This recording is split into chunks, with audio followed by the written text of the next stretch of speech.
सूरज तो अभी निकला भी नहीं, पर समय हो चुका है। सुबह के 5 बजे हैं, नई सुबह है, नए संकल्पों के साथ मैं उठ चुकी हूँ। दिन की शुरुआत करने से पहले चलिए अपने टेबल को थोड़ा सँवार लेते हैं। जब आस-पास साफ हो, तो मन भी पढ़ाई में जल्दी लगता है। सुप्रभात दोस्तों, हर सुबह की तरह आज भी ये फूल अपनी मुस्कान बिखेर रहे हैं। इनको देखकर लगता है जैसे प्रकृति हर दिन हमें नई ऊर्जा देने आती है। अब मैं रोज की तरह थोड़ी देर के लिए छत पर आई हूँ। इन चहचहाते पक्षियों के लिए दाना रख देती हूँ। ये दृश्य बहुत शांतिपूर्ण लगता है। बिना कुछ कहे भी बहुत कुछ कह जाता है।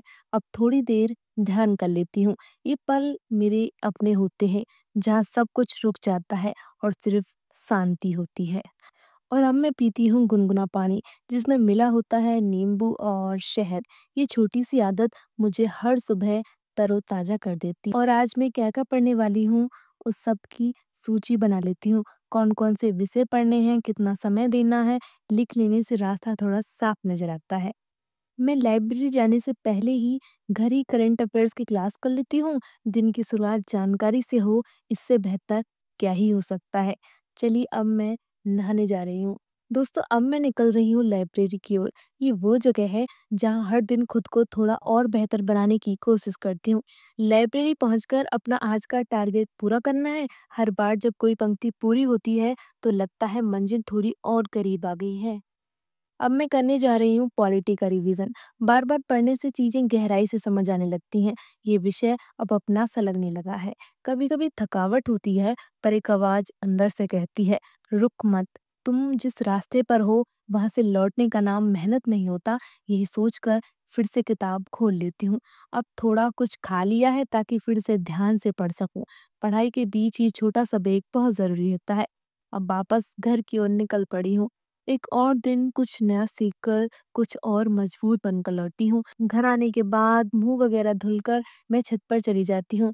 थोड़ा खुला आसमान देखना मुझे बहुत अच्छा लगता है। दिन भर की थकान जैसे उड़ जाती है।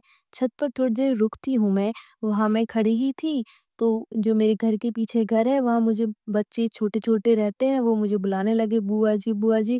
तो फिर उनसे थोड़ी बातचीत की और फिर मैं नीचे आ गई। तो मुझे लगी थी थोड़ी-सी भूख, फिर मैंने हल्का कुछ खा लिया। शरीर को भी उसी प्यार की ज़रूरत होती है, जो हम अपने सपनों को देते हैं। अब फिर से अपनी टेबल पर बैठ गई हूँ, दिन का आखिरी पढ़ाई का हिस्सा, और यही सबसे ज़रूरी भी है, क्योंकि जो रात को थक कर भी पढ़ता है, वही सुबह इतिहास रचता है। तो दोस्तों ये थी एक मेरी सादा सी दिनचर्या। शायद देखने में आम लगे, पर यही आम दिन एक दिन मेरी कहानी को खास बनाएंगे। अगर मेरा ये पहला ब्लॉग आपको पसंद आया हो, तो एक प्यारा सा कमेंट जरूर छोड़िएगा। और हाँ, अगली बार फिर मिलेंगे एक नए दिन के साथ। और वीडियो पसंद आई तो वीडियो को लाइक करें, शेयर करें और हमें सब्सक्राइब करना बिल्कुल ना भूलें। धन्यवाद।